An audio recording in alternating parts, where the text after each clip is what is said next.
देखिए ध्यान से सब कोई, हीरो के तौर पर कौन आया?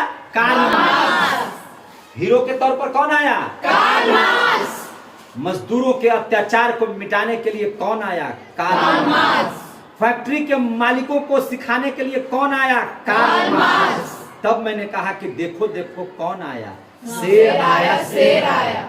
देखो देखो कौन आया? शेर आया, शेर आया। शेर के रूप में कौन आया? Karl Marx, Karl Marx. Karl Marx ने स्पष्ट तौर से कहा कि दुनिया भर के मजदूरों एक हो जाओ। इन्होंने क्या नारा दिया कि दुनिया भर के मजदूरों एक हो जाओ, तुम्हारे पास खोने को कुछ नहीं है सिवाय अपने जंजीरों के। बात समझ में आ गई? यस अरे तुम्हारे पास है ही क्या कि तुम डर रहे हो कि मेरा ये लूट जाएगा, वो लूट जाएगा।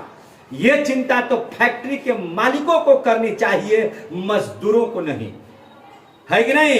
Yes, मजदूर मजदूरी करते हैं तब खाते हैं। अपने हक और हिस्से की लड़ाई के लिए अगर 1 दिन, 2 दिन, 4 दिन, 10 दिन भूखे रहना पड़ेगा तो हम तैयार हैं। सोचना पड़ेगा फैक्ट्री के मालिकों की कि जब कारखाने बंद हो जाएंगे तो उनका भोजन कैसे चलेगा, है कि नहीं?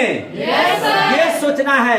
इसीलिए हम आवाज देते हैं कि दुनिया भर के मजदूरों एक हो जाओ, दुनिया भर के मजदूरों एक हो जाओ, तुम्हारे पास खोने को कुछ भी नहीं है सिवाय अपने जंजीरों के। यही था कार्ल मार्क्स का भयंकर नारा। इन्होंने समाजवाद और साम्यवाद की परिभाषा को ही बदल दिया और मजदूरों के तौर पर, मसीहा के तौर पर मजदूरों के लिए यह खड़ा होने वाला कार्ल मार्क्स एक हीरो की तरह आया, है ना, इस समाजवाद में। अब इनकी कहानी हम लोग गौर से पढ़ेंगे, समझेंगे, सीखेंगे। ओके।